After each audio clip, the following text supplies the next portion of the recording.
All right, everyone. Well, welcome back, and today we're luckily joined by fellow Aussie, Shaun, the Performance Institute Director over at Tiger Muay Thai in Thailand. So really appreciative to have Shaun on today. So Shaun, first of all, man, I know it's a bit earlier in the day, so how's your day been so far?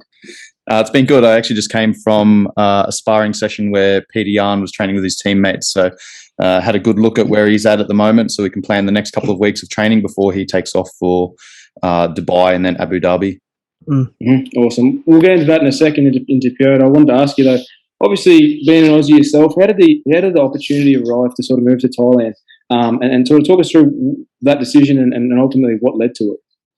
Yeah, all right. I've got to go back and give a little bit of context. So I'm a former soldier, spent 6 years in the Australian Army, deployed 3 times, Iraq, Timor, Afghanistan. I got out of the Army in 2012 and then moved across to Tasmania, followed a girl over there, and then we went traveling around the world. And we're about a month into our world travels, backpacking in Thailand. We're over on the other side of Phuket in Patong, kind of partying up and drinking, and just kind of went, we need to go and get a little bit of training in. So had a look around, and a couple of my mates had actually trained at Tiger Muay Thai. So we came over here and spent a week training in 2013, and then continued traveling, did another 6 months traveling, and on the way home to Australia from Europe, stopped off at Tiger Muay Thai and trained for another 2 weeks. And then that was 2013, 2015, came back again, 2016, then 2017, ended up moving over here. And that was because once I got out of the Army and I finished my travels, I started my PT business, and the intent was always to go strength and conditioning, work with professional athletes, and I wasn't getting those opportunities in Hobart, which is a small town for anyone that's listening outside of Australia, or small city.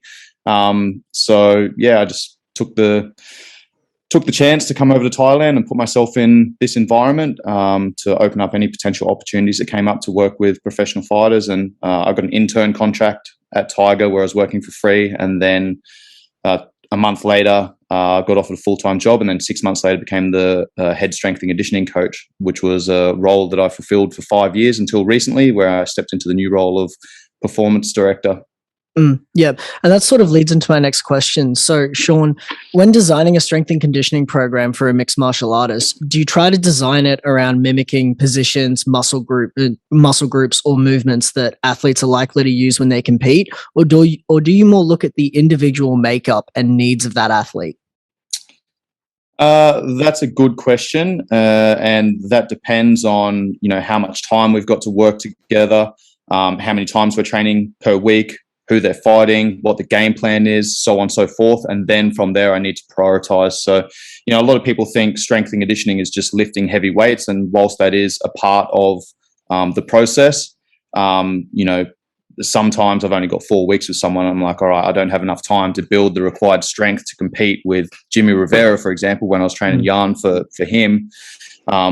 But I said, what's he good at? He's good at his speed. He's good at his power. He's got good conditioning. Let's shore those things up and improve those things. So we did a lot of like jumps and plyometric based work to improve his force output and get that operating at a higher level, a faster level. So it really depends, man. But we essentially work backwards and go, this is where we need to be, peaking at the right time. How much time do we have? What does he require? What's the game plan? Who's he fighting? So on and so forth. Yeah. Shaun, I know, obviously I saw you played a bit of rugby in your time as well. I obviously grew up playing a lot of rugby myself, league and union, which in itself requires, great strength and conditioning from you as an athlete and person playing the sport. Is that sort of where your passion for strength and conditioning originated, or did it come sort of from another avenue maybe? Another good question. I grew up playing rugby league, and then when I was 15, I started playing rugby union, and then kind of moved around Australia and had some great opportunities playing around Australia. And then, that also took me around the world. But that was primarily where the focus for strength and conditioning came from. And I mean, when I say strength and conditioning, what I really mean is bodybuilding, because 25 years ago, that was the information that we had, was like, get into the gym and like do your bro splits, chest and tris, back and bi.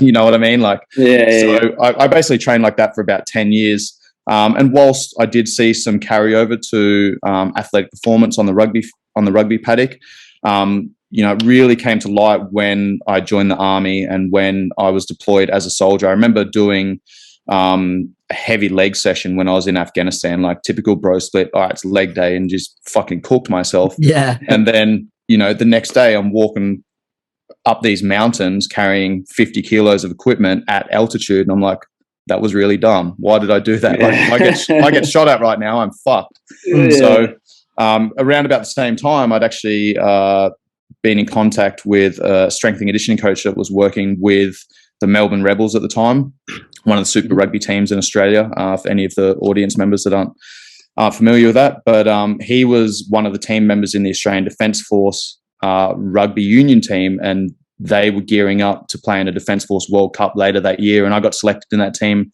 at the end of 2011 once I got back from Afghanistan. And once I got in contact with that strength and conditioning coach, he put me on a program. And then the next year I went on and won best and fairest for the entire competition, highest point scorer, highest try scorer. And I got the same accolades for my club team as well. And I was like, all right, there's definitely something to this. It's a lot more athletic development based work, targeting different aspects of strength and conditioning. We had a strength phase, and then we had a power phase, and we had a speed phase, conditioning, so on and so forth. So that coach actually lit a fire inside me, and I was like, all right, there's if I want different results from training, I need to choose specific stimulus that's going to give me those results. So that kind of lit a fire in the direction that I want to move professionally. Yeah, for sure. So, Shaun, as I'm sure you're aware, one of the easiest traps to fall into as a young martial artist is overtraining. And whilst every athlete is different in terms of how much they can train and how often, as a generalization, how often should young martial artists wanting to be competitive look to be working on their strength and conditioning on top of their Muay Thai, on top of their wrestling, on top of their jiu-jitsu?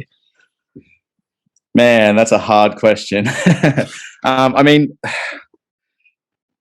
it depends, really. Like if you're young, up and coming, and you're just starting out in one of the martial arts, then obviously, that's going to be one of the primary skills that you need to develop.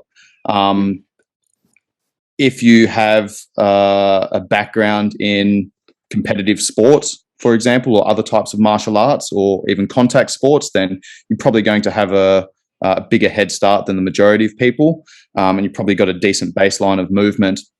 However, if you need to improve your athletic development, components of strength, power, speed, endurance, energy system conditioning, etc., then it might be worth doing a 3 to 6 month block where you just focus on strength and conditioning, build a really solid foundation, then go into your skill work. I mean, every single person's going to be different how I answer that question. So what I'm running at the moment as the director of the Performance Institute at Tiger Muay Thai is a all year round periodized training, nutrition, recovery program for our athletes. So they can be 365-day athletes, right? So a lot of people, I'm just kind of blew my mind when I got to Tiger and I started working with professional fighters, like just how much they didn't really understand periodization and staying in shape all year round, and always kind of being ready, right? Like they compete, they get a fight camp, 6 to 8 weeks, they go really hard, everything's dialed in, nutrition's on point, training 2, 3, 4 hours a day. Then they compete, and then it's like they do nothing. They go and eat, they drink, they kind of party a little bit, let their hair down, and absolutely that is a part of the recovery process. But then they're not in the gym for a couple of weeks, they blow out, their weight goes up, and then they kind of dabble back into it again, and then all of a sudden they sign a contract, and it's like, all right, let's put the pedal to the floor again, rather than what I'm trying to do now is, like have your fight, have a week or two off, then get back into the gym. Now's the time to start focusing on strength and conditioning, right? Let's get you into the gym, strength and conditioning 2-3 times a week. Your striking's really good, but we need to work on your grappling. We saw that from the last fight. We need to shore that up a little bit. So let's get you into wrestling classes twice a week. Let's get you into jiu-jitsu 3 times per week. So then we can start shoring those things up, and then, developing those attributes. And then once we get to a point, maybe we focus on that for 4 to 6 weeks. And then the next block might be cool, let's now focus on Muay Thai. Let's focus, let's drop back to 2 days a week strength and conditioning. Let's focus on, 4 days a week Muay Thai, and 2 days a week of grappling, for example. And then they sign a contract and it's like, all right, again, who you're fighting with, who's your opponent, what's your game plan? Now we start, going through some more specific skills and drills and attributes that we need to develop to get them peaking at the right time. Yep. Shaun, obviously we'll circle back now to Petr, and obviously he's a big name fighter under your tutelage, your strength and conditioning program. Obviously he's got a big fight next month coming up. Maybe not rankings wise, but definitely popularity wise against Shaun O'Malley. How has it been for you seeing Petr's development as a fighter over the past couple of years, and how much are you looking forward to this fight against Shaun O'Malley? Man, it's been incredible to be a part of his journey. I've grown so much from getting the opportunity to work with him. I'm not sure if you guys are familiar with the story on how that came about, but about 3 months after I was named the head strength and conditioning coach at Tiger, I'd run a combat conditioning class, and he was in the class, and he'd approached me afterwards and he said, "Coach, I want to work with you." And I was like, "All right, sweet, man." Like, his English was not great. My Russian was non-existent. Yeah. So I sat down with his manager, and his manager said, "This dude's just signed a contract with the UFC. He's going to be debuting in 3 months' time. He wants to work with you. He can't pay you right now. You're willing to take that opportunity?" And I was like, "Yeah, absolutely, man." I understood strength and conditioning from a rugby background and also a military background, but I hadn't really had the opportunity to then apply those same skills to a combat sports athlete. So for me, man, like, it was a massive investment. I was like, sweet, I'm all in. I'm going to take this opportunity to learn as much as I can and train this guy and figure out these systems. And I've just tweaked and refined and adjusted those systems over the years. So now I've got a really solid template that I can put into place with every athlete that comes through the door. But it's been an incredible journey working alongside Jan, seeing his growth and development, and the fighter that he's become, the man that he's become as well.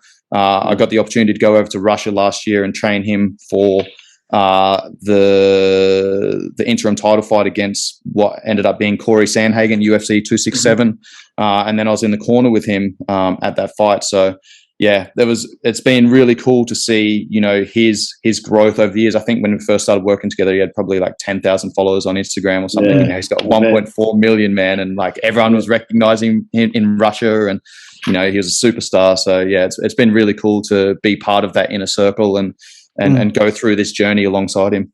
Yeah, for sure. So, Shaun, Tiger Muay Thai is obviously an internationally recognized top-tier gym for fighters and martial artists around the world. Can you speak to the growth of the gym in the recent years, as we're starting to see even more mixed martial artists choosing to do their fight camp with Tiger Muay Thai? Yeah, we've been really lucky with the people that have been a part of Tiger, from the MMA coaches to jiu-jitsu coaches, wrestling coaches, Muay Thai coaches, kickboxing, boxing, strength and conditioning, everything. We've had a really solid team for many years. There's been, a few people have left over the last couple of years, so we have been going through a little bit of a rebuilding phase. And part of the rebuilding phase is getting this Performance Institute up and running so we can offer this program to up-and-coming fighters, some amateurs that are looking to step into the pro arena, as well as some of the lower and mid-level pros that are, just starting out in their journey and, trying to build a resume, trying to build a record. And, I think we're in a good position to move forward and grow and bring these fighters along with us. So the gym's going to grow, the fighters are going to grow. That's only going to increase the profile and, I guess the way that people view Tiger and what they understand they're going to get from Tiger when they come out here for their training camps, in terms of training partners, coaches, facilities, lifestyle, so on and so forth. Shaun, you spoke about it a little bit before, and I kind of want to touch on it again, which was your time in the army. I think it's very interesting and quite a big thing to be a part of. So I wanted to ask you, talk to us a bit about that experience in your time in the army, and ultimately what sort of made you begin your journey in the army. Oh, all right. I left home when I was 14, went into the workforce. I got a rugby scholarship in Sydney when I was 17, went down there for a couple of years. And I was playing some good footy. I was playing first grade Colts for Gordon down in Sydney. And I got to the point where I finished my last year of Colts. I'd had a couple of injuries, and I kind of got to those crossroads where I got offered a contract for the Gordon seniors team the following year. And I don't know, before I got the scholarship, I was thinking about going into the army anyway. And like I said, I just got to those crossroads and I was like, right, could I make it as a pro rugby player? Yes, I could, but I'm going to have to bust my ass because I'm not the most talented player. But if I put my head down, I can make it. And then, the other side, the left turn was joining the army. And like I said, I was thinking about joining the army when I was a little bit younger. I always had a lot of respect for people that I saw in uniform, those that essentially served others. I thought that was a very noble job. And one of my best mates decided that he was going to join the army. He was down in Sydney at the same time playing rugby down there. And he decided he was going to join the army. And, we had a conversation. I was like, yeah, sweet, I'm going to join the army as well. So moved back to Darwin at 20 and then joined the army and spent 6 years there. So, I'm not sure if I answered your question there. Sorry. No, it's a good, man. That was awesome. Well, look, Shaun, last one from what I asked, we don't want to keep you too long, but as someone who's been preparing athletes for quite some time now, can you let us know what your biggest change in approach has been from the early days in your career to now?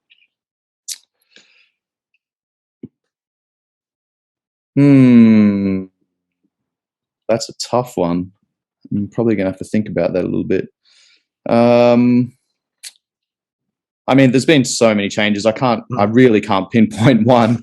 Looking back at the last 10 years that I've been coaching people, even a year ago, I'm like, I'm such a better coach than I was last year. That was the same conversation I had last year and the year before that and the year before that, so it's just been those small incremental changes that have occurred over many, many years. So I can't really pinpoint one thing, but just a number of small things. And probably understanding and building a relationship with athletes, probably the number one thing that I'd say for any aspiring strength and conditioning coaches is you got to have that relationship. You've got to have that rapport. You've got to have that trust. So, when you say to your athlete, for example, hey man, your heart rate variability is low.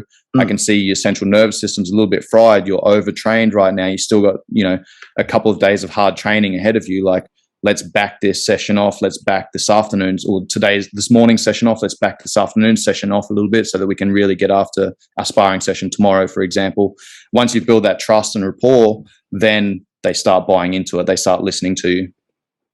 Yeah, 100%. Look, Shaun, I want to thank you so much for your time today, man. It's been a real pleasure talking to you. I appreciate you, moving the clients around for us. It really means a lot to us. I want to say shout out to my friend Khan. He actually put me onto your page maybe about a year and a half ago. He follows your page, and he put me onto your page. So I really enjoy your content, man, and I really appreciate you coming on today for us. Love it. Thank you, fellas. Very much appreciated. Thanks very much, man. Have a good one.